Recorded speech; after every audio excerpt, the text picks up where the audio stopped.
端午节前把大家召来开个短会，公布一下今年的假期安排。今年端午节公司放5天，假期期间公司水电空调照常开放，员工可根据个人情况自愿报名加班，加班期间3倍工资，并且只要累计加班满3天，除了3倍工资外，公司将额外奖励5000元现金作为奋斗红包。吴总，太感谢您了，我正愁下个月的房贷呢。是啊，吴总，我报名，我孩子下学期的学费就靠这个了。吴总，我反对。您这样做是变相鼓励内卷，制造假期焦虑。大家嘴上说着自愿，但看到别人加班拿钱，自己还能安心休息吗？这不是逼着我们拿命换钱吗？陈燕，公司尊重每个人的选择，加班与否全凭自愿，没人会强迫你。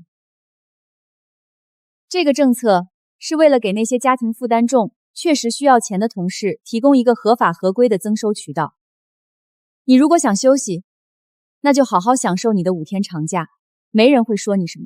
但您的导向就是错的，您作为老板，应该引导大家关注身心健康，而不是用金钱来诱惑我们出卖健康。这是公司的最终决定。如果你没有其他问题，会议到此结束，散会。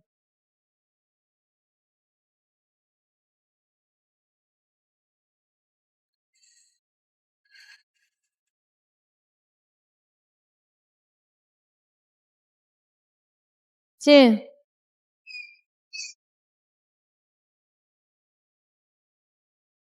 有事儿？吴总，我希望您能收回那个加班政策。我凭什么听你的？为了所有人的身心健康，您不能剥夺我们安心休假的权利。我同样无权剥夺他人努力赚钱的权利。你可以选择安逸，但你不能，也没有资格阻止别人选择奋斗。出去。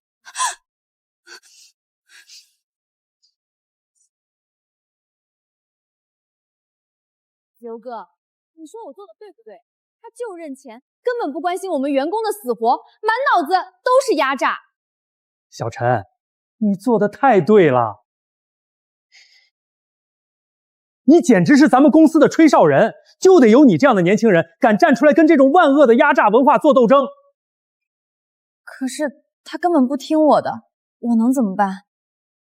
他不听有人听啊，你放心，哥支持你。现在网络这么发达，信息传得多快啊，对不对？这种黑心老板就得让网友们都来评评理，让他见识见识群众的力量。好，我听你的。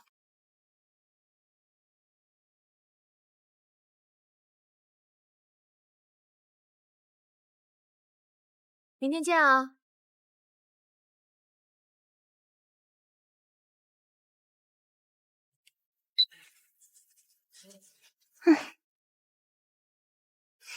越锁越锁，我能略说，我多藏了一点。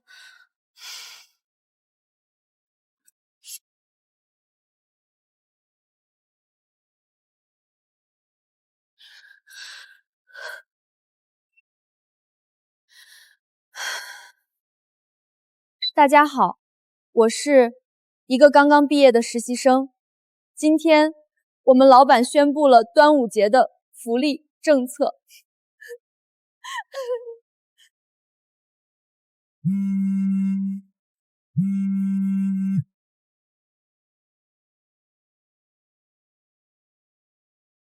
我只是一个刚毕业的大学生，我只是想好好放个假，为什么这么难？不努力，你穷你活该。3倍工资，5000块红包，听起来很诱人是吗？可这是拿我们的命换来的。这种用金钱陷阱捆绑员工的公司，我不知道该拿什么去热爱。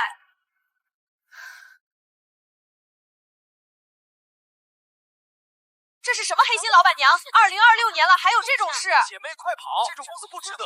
抵制，必须抵制！把这个血黑工厂给我爆出来，让更多人看到资本家的丑恶嘴脸。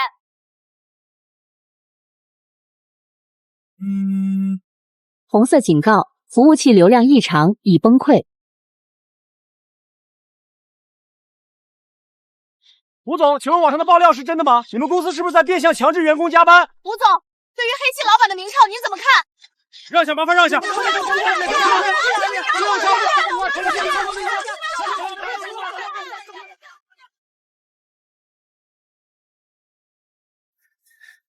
哎呀，吴总，您看这事儿闹的都上新闻了。我也劝过小陈，年轻人嘛就是冲动，您别跟他一般见识。不过话说回来，吴总，现在舆论都这样了，外面记者也堵着，您还是顺应民心，体谅一下我们年轻人的不容易，就把那个加班取消了吧，这样对公司对您都好。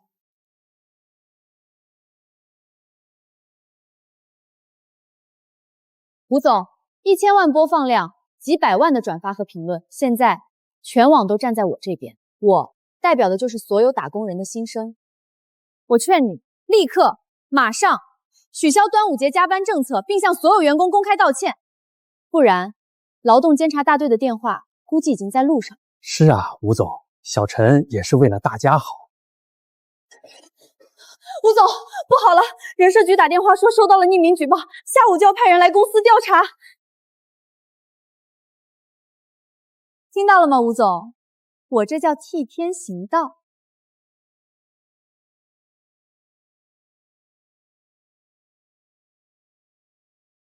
身不由己，这4个字比任何恶毒的咒骂都让我心寒。王丽，快还钱！求求你们再给我点时间，我真的没钱。我是他老板，他欠多少钱？哟，老板，连本带利20万，1分不能少。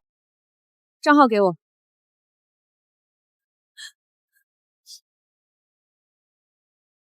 年轻人谁不犯错，以后好好工作就行。这笔钱不用还了，就当我投资你的未来。吴总，我一定。吴总，考虑的怎么样了？是道歉还是等着被查封？吴总，网上那事儿是真的吗？你们公司要是劳资关系不稳定，我们后面的合作可得重新评估了啊！吴总，你们的货款我得先停一下，等你这事儿解决了再说。一起黑心的后台人，还我假期！还我假期！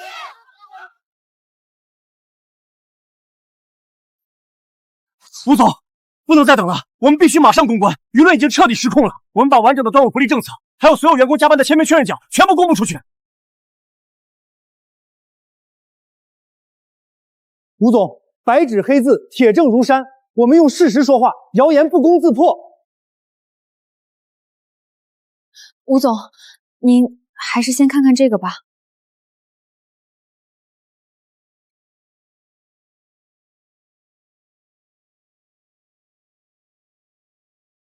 别洗了，我就是这家公司的。那个所谓的自愿加班报批表就是个幌子，是 HR 拿着我们的绩效考批表，当着所有人的面逼着我们一个个签的。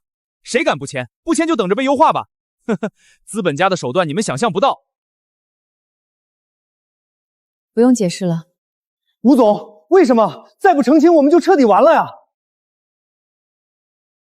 他们不是要真相，他们只是想要他们以为的那个真相。吴总，我还是不明白。因为他们想要的从来就不是事实，他们想要的是一个资本家压榨员工的故事，一个00后整顿职场的爽文，他们想要一个靶子来发泄他们对现实生活所有的不满。不是要一个完美的不受打扰的假期吗？我给他们。吴总，您的意思是？通知所有员工，明天上午9点在公司最大的会议室召开全员大会，宣布关于端午假期的最终安排。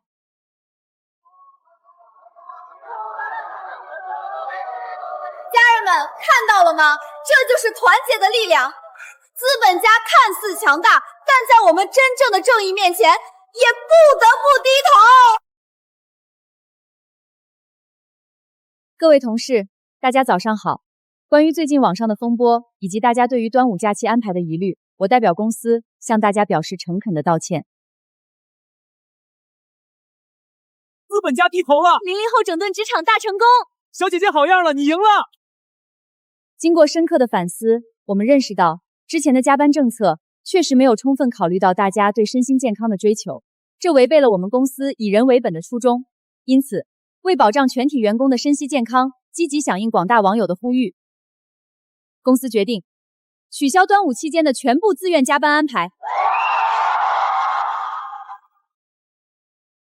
并且为确保大家能够得到一个彻底的不受任何打扰的完美假期，从6月18日晚6点至6月24日早9时，公司将进行安全系统升级，届时，办公区域将全面断电，封锁所有门禁，除了安保人员，严禁任何人以任何理由进入公司。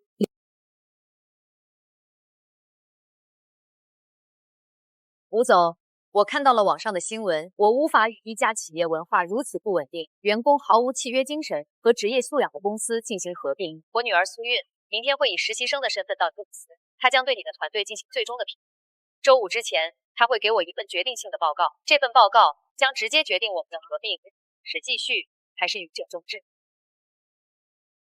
合并失败意味着什么？意味着公司将失去最大的一笔投资，资金链断裂，项目停摆，最终走向大规模裁员，甚至破产清算。都是你害的！我老婆刚辞职在家带孩子，我爸现在就躺在医院的病床上等着这笔钱做心脏手术，现在合并要黄了，我们该怎么办？我不是故意的，我只是想让大家都能放个假而已，健康总比钱重要吧。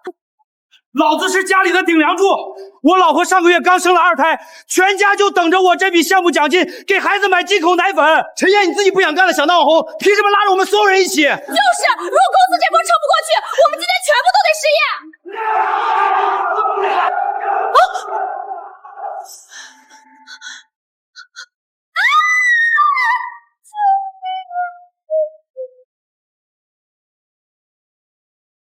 安静。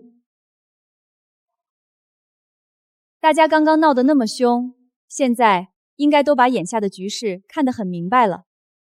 投资方苏总想要的解决方案其实非常简单，苏总要我向他证明我有能力，也有绝对的决心，彻底清除掉我们公司内部那些给公司带来致命风险、妄图拖死所有人的文化病毒。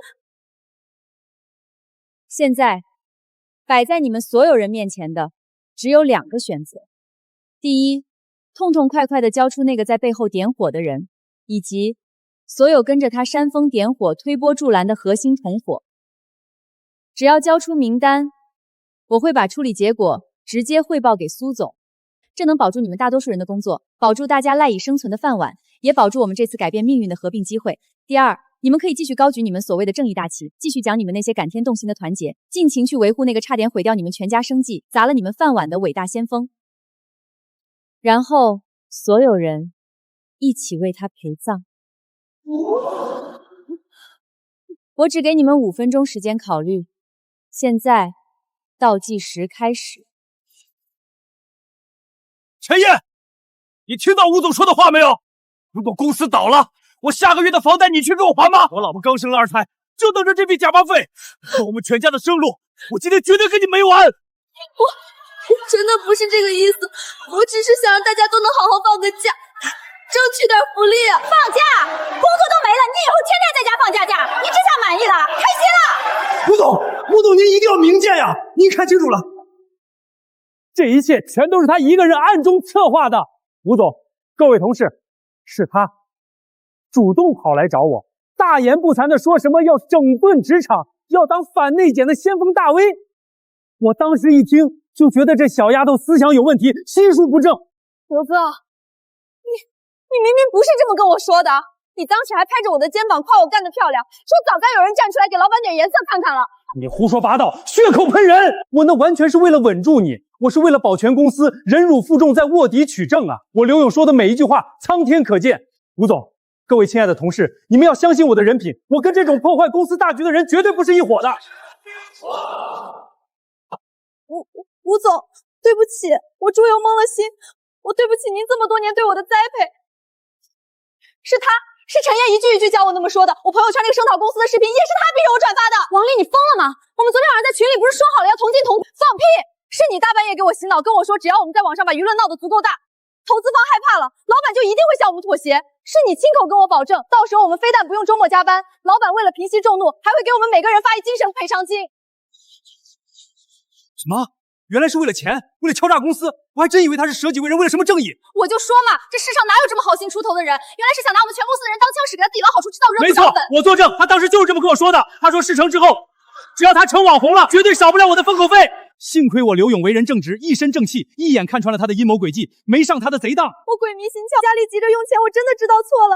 吴总，看在过去的份上，求您再给我最后一次机会。吴总，您找我？通知人事部，立刻成立针对本次事件的内部特别调查组。好的，吴总，请指示具体的调查方向。全面彻查本次端午假期恶意捏造加班舆论、煽动罢工的恶性事件。我不管你们用什么手段，分别询问也好，调取后台监控记录也罢，今天下午2点之前，我必须看到一份名为事件始作俑者及核心参与者的详细名单，以及所有与之相关的铁证报告，必须一字不差地放在我的办公桌上。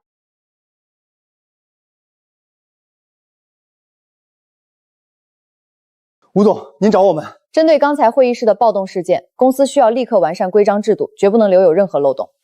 核心条款记清楚，员工不得在任何公开网络平台发布针对公司的未经议证的不实信息，不得泄露内部机密资料。违反者，公司有权根据《劳动合同法》第39条，以严重违反用人单位规章制度为由，直接无偿解除劳动合同。吴总，这一条完符合法律规定，只要新的规章制度经过民主程序制定，并全员公示签收。不仅如此，对于给公司造成实金经济损失的行为，公司将依法追究全额赔偿责任。赔偿金额以实际损失为限，包括但不限于公关处理费、律师费、商誉修复费用等，1分都不能少。明白。但这需要公司提供相应的费用发票和凭证，形成完整的闭环证据链。那就把所有能开的合法凭证都给我一张不落的留好。将修订后的员工手册通过邮件系统强制推送给全员，要求3天内必须确认签收。同时走个流程，召开职工代表大会进行说明，确保程序天衣无缝。明白，我马上去办。另外，对陈燕的侵权行为立刻起草律师函，诉求3点：第一，立即删除不实视频；第二，公开澄清道歉；第三，赔偿公司因此产生的合理责费用。放心，吴总，证据链我们有把握，胜诉概率极高。去办。人事等一下，内部调查组的进度推进的怎么样了？目前已经有10几个人主动坦白并提供了证据，最关键的是，市场部的刘勇提供了一份聊天记录和一段核心录音。哦，录音内容是什么？录音里陈燕亲口承认，他搞这一出就是想借着骂公司涨粉变现，好自己去开公司。真是愚蠢！下午2点前把完整的调查报告放在我桌上。是，吴总。陈燕想踩着公司上位当网红，我会让你知道资本和法律的铁拳究竟有多重。发布不实信息对公司造成声誉或经济损失者，公司有权依据劳动合法解除劳动合并，依法追讨实际损失。我的乖乖，这次公司是动真格的了，条款都是合法的，这字字句句都是刀啊！签了吧，别给自己找麻烦了。本来就该这样，谁在网上乱说话，谁自己负责，凭什么连累大家没饭吃？你们说，公司会不会顺藤摸瓜追查我们这些转发点赞的人？要查也是查始作俑者陈燕，咱们顶多算跟风，没那么严重吧？谁知道呢？反正经过今天这事儿，以后网上关于公司的事儿，打死我一个字都不敢发了。吴总，刚刚过去的28分钟内，除了停职的陈燕，公司其余的437名员工已经全部完成了员工手册的电子确认。知道了，规矩立下了，接下来就是清算的时间了。下一个就到我了，怎么办啊？我就在群里跟着附和了2句，吴总不会连我一起开除吧？谁不是呢？你可得想好了进去怎么说，千万别把自己搭进去。我看陈燕这次是惹到祸阎王了，彻底完蛋了。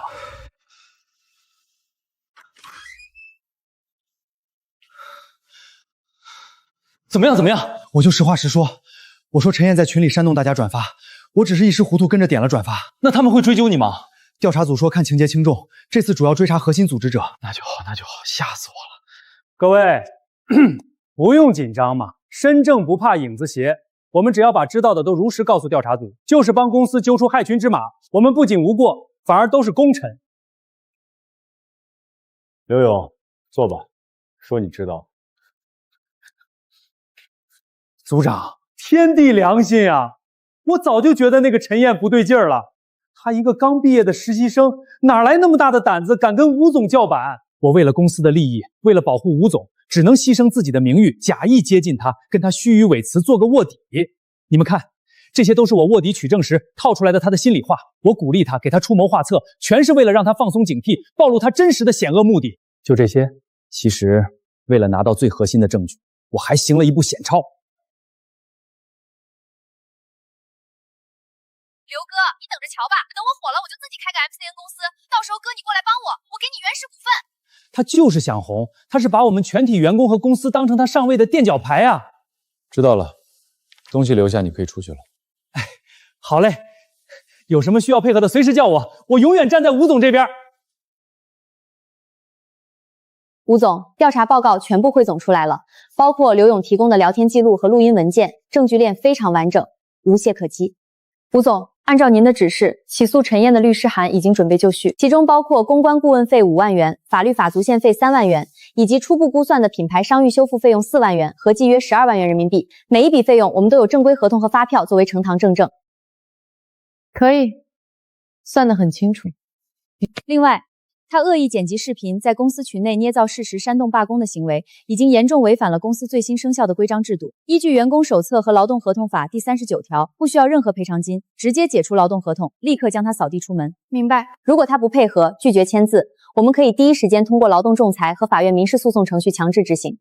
给他3天时间，3天内不删帖、不道歉、不赔钱，直接走法律程序。好的，我马上去安排。通知陈燕、刘勇还有王丽，立刻到我办公室来一趟。另外，去请苏氏集团的苏韵小姐，如果她方便的话，请她一起过来旁听这场好戏。明白，我现在就去通知。跳梁小丑们，你们的审判时刻到了。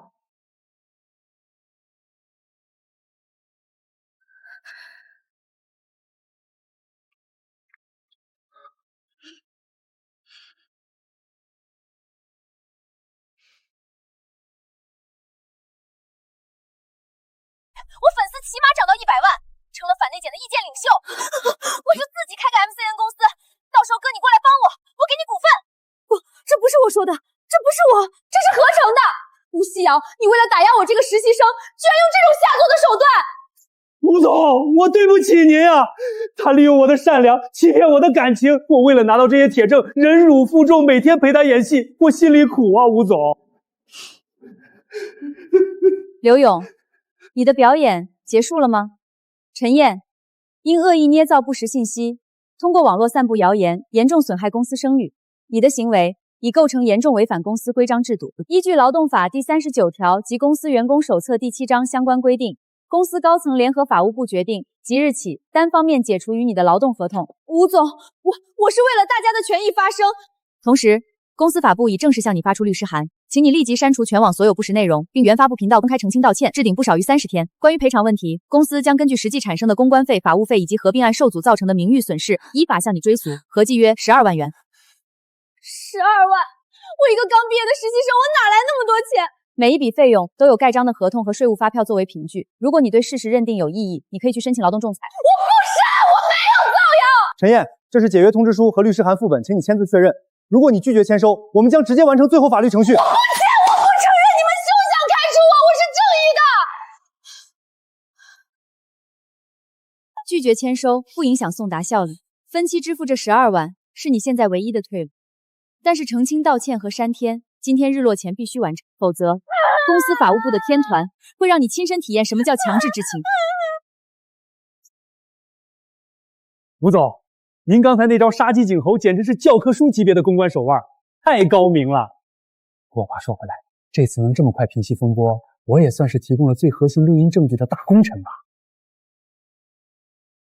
那段陈燕的绝密录音，可是我冒着被群众孤立的极大风险，忍辱负重潜伏在他身边才搞到的。您看这季度的绩效考核，是不是能给我评个 A， 再顺便发个特殊贡献奖？刘勇，你在这次事件中的所有行为轨迹、聊天记录，公司内部调查组已经查得清清楚楚，连标点符号都没漏掉。吴总，您这是什么意思？我可是立功的人啊！第一，你不仅没有尽到一个老员工向公司汇报的义务，反而恶意煽风点火，鼓励他把事情闹大才好收场。第二，你在公司内部大群和各个部门小群中披着马甲大肆散布裁员降薪的焦虑情绪，故意激化普通员工与公司的对立矛盾。第三，你明明知道陈燕发的视频是经过恶意剪辑和伪造的，却仍然充当了转发扩散的第一批核心推手。不，吴总您真的误会了，我那叫潜伏，我那是为了打入敌人内部，麻痹他们，好为公司搜集铁证啊，我一片赤诚啊。潜伏立功，你在事情闹大之前，为什么不把这些所谓的证据交出来？你在陈燕怂恿你一起闹事的时候，为什么不第一时间来向我汇报预警？我那不是没来得及吗？你是在等事情闹得足够大，等公司被舆论逼上绝路，然后你再跳出来，把这所谓的投名状卖个好价钱，好踩着全公司的生死存亡上位邀功。公司需要的是能解决问题的人才，绝对不是你这种制造问题再来邀功的卑劣投机小人。根据公司制度，给予你全公司通报记大过处分，取消本年度全部绩效奖金和年终奖，留岗察看3个月，以观后效。连年终奖都没了，吴总，您不能这么卸磨杀驴啊！我可是上交了录音的啊！留岗察看3个月，期间如果有任何一次违规者工作失误，直接无补偿解除劳动合同吗？明白。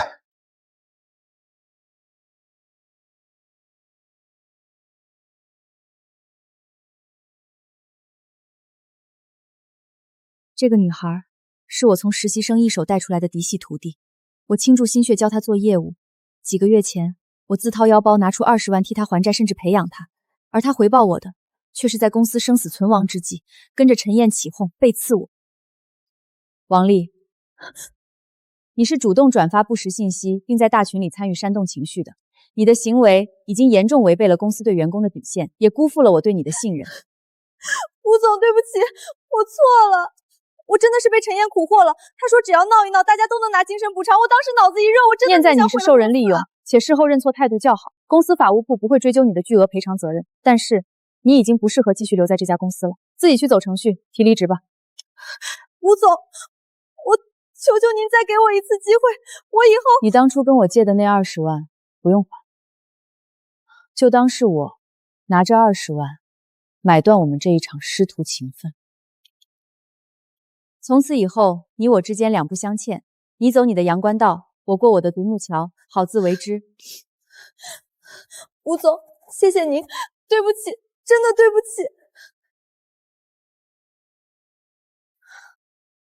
吴总，今天这几场仗处理得很干净，手腕够狠，规则用得够绝，没有被私人感情绊住脚。我母亲会满意你今天交出的这份危机公关答卷的。苏氏集团投资并购的门槛一向很高，我必须确保万无一失。苏总，关于这次事件的被开除邮件已经发送给您了，请审阅。还不够。造谣的主凶被开除，并面临12万回赔，从犯被严厉惩戒劝退，他还想要什么？我懂了，苏总怎么可能只满足于看到一个只会跟底层员工灭火打架的 CEO？ 他要看的是我有没有爱借着这场毁灭性的风暴，真正重塑团队的骨血，留下真金。吴总，风波终于平息了，大家终于能松口气，下个早班了。谁告诉你可以松口气了？马上给我发布全员紧急通知，明天上午举行全员企业危机应对与价值创造专题实战工作坊，所有人必须准时到场。吴总，那这个工作坊的主题是所有人都要参加吗？这阵仗是不是太大，太刺激了点儿？主题是危机管理、极限抗压与实战沙盘演练，全员进行无差别分组对抗。另外，苏氏集团苏韵小姐将作为首席观察员全程旁听评估，明天的考核评估结果将直接作为合并后首轮大裁员和核心岗位晋升的唯一参考依据。所有人吗？没有任何例外？没有任何例外，明早9点未到场者直接视为主动离日。苏总，既然你要看戏，那我就给你搭一个最大的擂台。真正的终极考核现在才刚刚开始。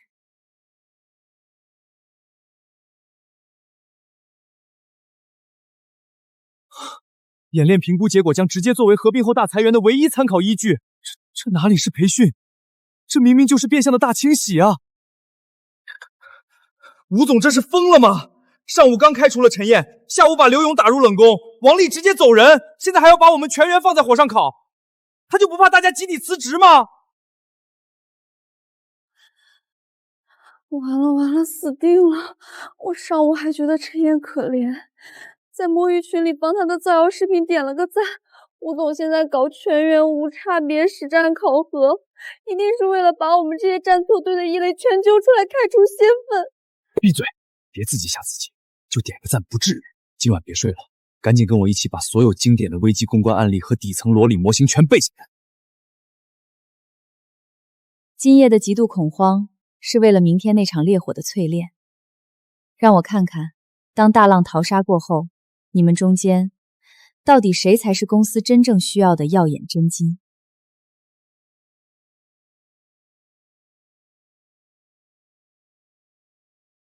怎么连销售和技术都分到一组了？我连隔壁的人叫什么都不知道。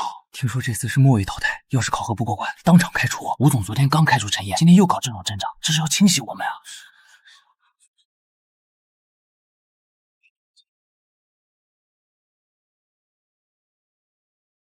各位，今天的专题工作坊不是普通的培训，不是过家家，这是一场没有退路的实战模拟。考题模拟的是真实商业环境中公司随时可能面临的灭顶之灾。你们每个小组需要在极其苛刻的规定时间内拿出一套能救命的完整方案。方案的专业性、可行性、创新性将直接决定你们在这个公司的去留。这位是苏氏集团的观察员苏韵小姐，她将全程参与，全程记录。她的评估结果拥有1票否决权，希望你们好自为之。现在为公司核心软件产品，题目是历时18个月研发，投入超过2000万，计划下月发布，但发布前夜，竞争对手发布高度相似产品，核心功能、界面架构像素级雷同，网络涌现大量水军，造谣我司产品有安全漏洞，反咬我司抄袭。像素级抄袭还被反咬，这是绝境啊！这怎么公关？根本洗不清啊！而任务就是，你们作为危机处理项目组，有且只有2个小时，制定一套完整的应对方案，要求必须涵盖技术、法务、公关3个维度，缺一不可。开始。还等什么？直接告他们侵权，发通告！你知道一个专利官司要打多久吗？1年半载下来，我们的市场份额早就被竞品抢得一干二净了。那就找媒体曝光。没用的，现在的舆论环境，人家先发制人，水军带节奏说我们抄袭，网民根本不管真相，谁信我们？大家冷静一点，我觉得应该先在官网发一份严肃的声明，澄清事实。现在的网友不相信长篇大论的声明，那怎么办？直接起诉，把事情闹大。起诉有用吗？我们手里有决定性的证据吗？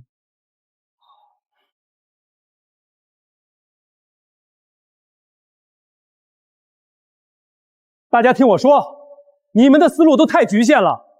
打官司、发声明，这些都太低级、太慢了。我们要把格局打开。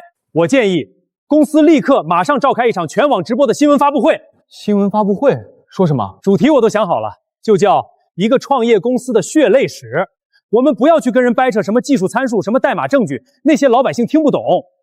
我们要让吴总站在台上，衣着朴素，面容憔悴，最好能声泪俱下的讲述我们这个团队这18个月来是怎么熬夜，怎么吃泡面，怎么辛辛苦苦把孩子养大，结果被人抢走的。我们要把姿态放到最低，我们要卖惨，我们要唤起全网对弱者的同情心。只要大家同情我们，觉得我们是不容易的创业者，舆论的风向瞬间就能反转。记住，在这个时代，卖惨才是成本最低、见效最快的无敌公关方式。刘哥这招高明啊！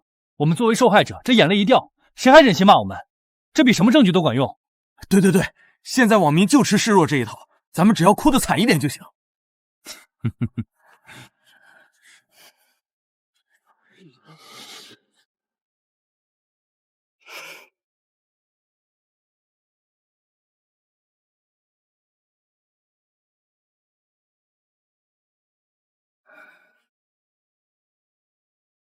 真正的金子，只有在极度的高压和绝境间，才会被淬炼出来。如果连这关都过不了，就不配留在这个团队。你们相信我，卖惨绝对是唯一的出路。等会儿如果真的要上台汇报，就由我来主讲，我保证能把那个苏小姐说感动。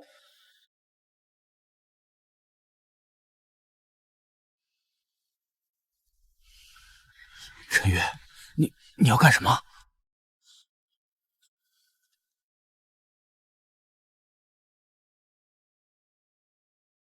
那是谁？技术部的那个小透明，他想出办法了。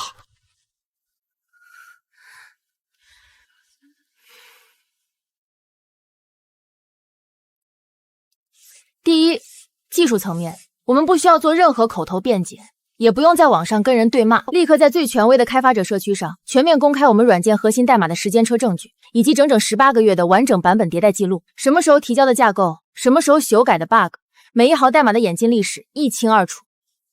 用代码说话，这是全世界程序员都看得懂的绝对语言，也是法庭上最硬的铁证。不需要声泪俱下，不需要卖惨，代码不会说谎。对啊，时间穿是底层加密，绝对改不了的。谁先谁后一查源代码记录就真相大白。第二，法务层面，我们绝不能去打旷日持久的口水仗。我们的核心目标不是索赔，而是止损。立刻向法院申请专利侵权和不正当竞争的临时禁令。我们的核心诉求只有一条：利用司法手段，先让对方的抄袭产品从各大应用商店强制下架，彻底掐断他们的销售和传播渠道。等他们的产品下架，资金链断裂，我们再慢慢陪他们打官司。时间完全在我们这边。太狠了，这招简直是抽筋剥皮。第三，公关层面，彻底无视网络水军的任何挑衅，不要发声明陷入自证陷阱。水军是按条收费的，你越澄清，他们越有流量。我们主动出击，利用技术部提取的铁证，只联系行业内最顶尖、最权威的几家科技媒体和极客测评机构，向他们定向独家暴露完整的抄袭证据链，让真正懂行的专业人士去做评判，由他们来引导科技圈的核心舆论，形成降维打击。这比跟水军对骂10000句，或者开什么卖惨发布会，管用10000倍。我要找的那个能扛鼎的人，终于出现了。2小时到，演练结束。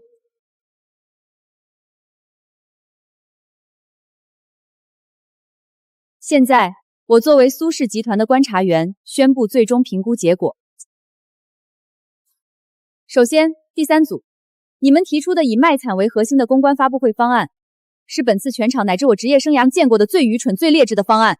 在残酷的商业战场上，示弱等于向市场传递一个明确信号：这家公司除了哭什么都不会。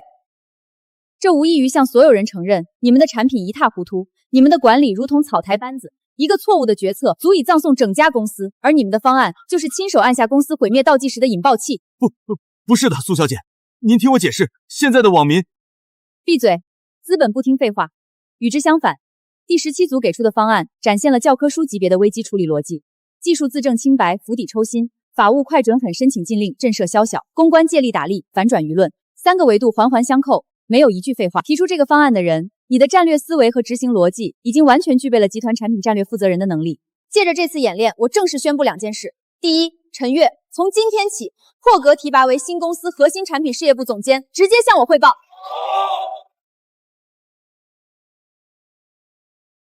第2件事，基于演练结果和日常表现，公司正式启动第一批绩效改进计划淘汰名单。演练的目的不是为了让你们在这里分出胜负，而是为了让我们看到，当真正的危机降临时，谁有能力挺身而出，谁只能像无头苍蝇一样停留在原地。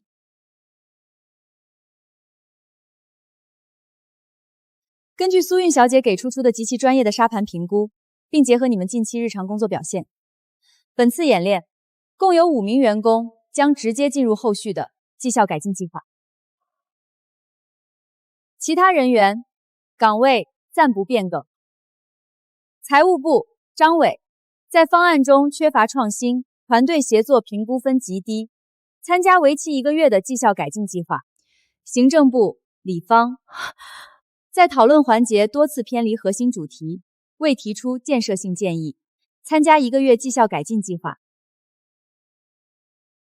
最后一位，市场部刘勇，方案可行性评估全场最低，且在近期日常工作中存在严重的违规行为记录，参加为期3个月的绩效改进计划。计划结束后，如果考核不通过，公司将依法解除劳动合同。我不服！你们这是借机裁员！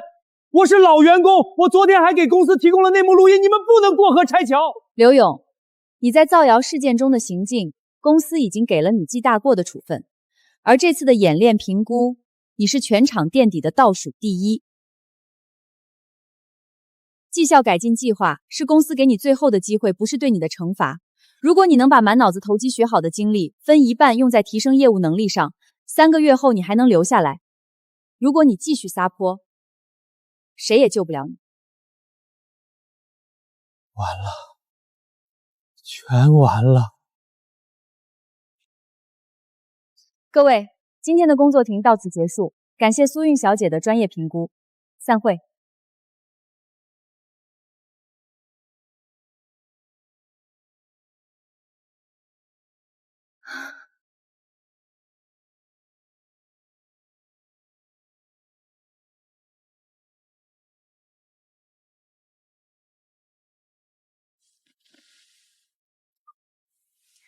苏总您好。哈哈哈，吴希瑶干得漂亮！我刚看完你发来的终极报告，还有实战工作党的录像。苏总过奖了。我没有过奖，你这次处理危机的手段堪称教科书级别，从调查取证到依法处理，从制度完善到团队重塑，你的每一步都精准踩在点上。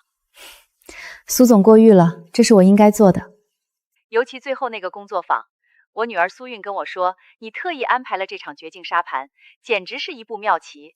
苏总，多亏了苏小姐能够亲自参与评估，她自身绝对的专业度可是帮了我很大的忙。苏韵回来跟我重点提了一个人，她说你们公司有个平时不起眼的年轻女技术员，在这次演练里写出了一个惊艳全场的绝杀方案。那小姑娘叫什么名字来着？陈月，尔东陈，喜悦的悦。陈月，好，我记住了，把她直接列为合并后新公司的核心产品团队候选人，我这边也会重点关注。谢谢苏总对年轻人的赏识。吴希瑶，你不用谢我，这是你们自己挣来的。下周一上午9点，带上你的法务总监和财务总监来我办公室，我们正式签署合并协议。好，下周一见。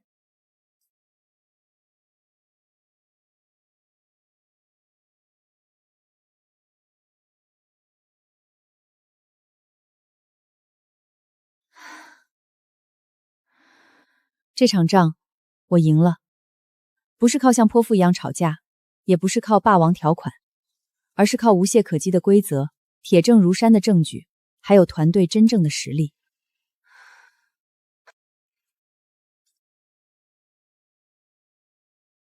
通知所有部门负责人，明天上午9点开复盘会，我们要把这次事件的所有经验教训彻底变成制度化的流程。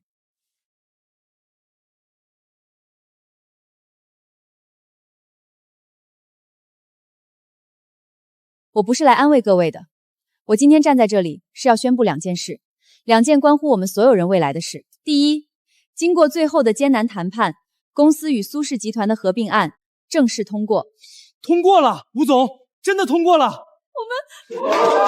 安静，我还有第2件事。第2件事，在上次应对危机的内部演练中，技术部的陈月表现出色，思路清晰，方案极具可行性。我决定从即日起破格提拔陈月为新公司的项目总负责人，直接向我汇报。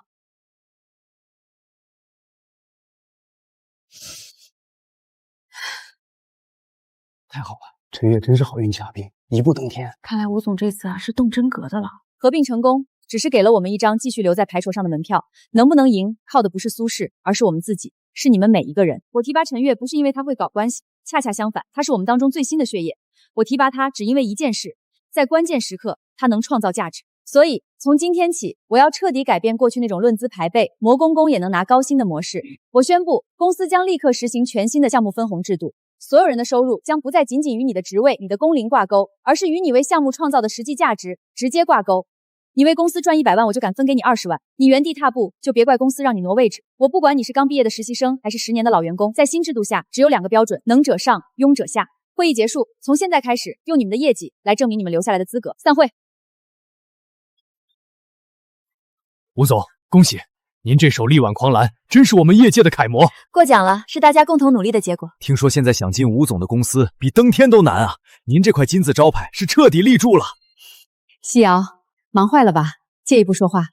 苏总，您太客气了。西瑶，这次的危机处理你做得非常漂亮，说是比我预想的还要好。还要多谢苏总您在关键时刻的信任，没有中断合并，才给了我们翻盘的机会。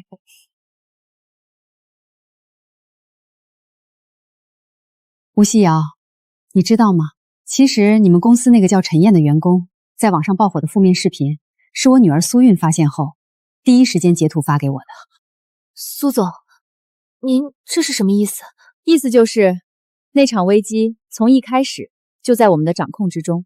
当时我看到那个视频后，立刻意识到，这对我们苏氏，对您，都是一个机会。于是，我建议母亲立刻暂停合并，并对您进行一次全面的观察。因为一个领导者的真正价值，从来不看他在顺境时能给员工分多少钱，能画多大的饼，而是看他在逆境时敢砍掉谁，能保住谁，以及他重建秩序的速度和决心。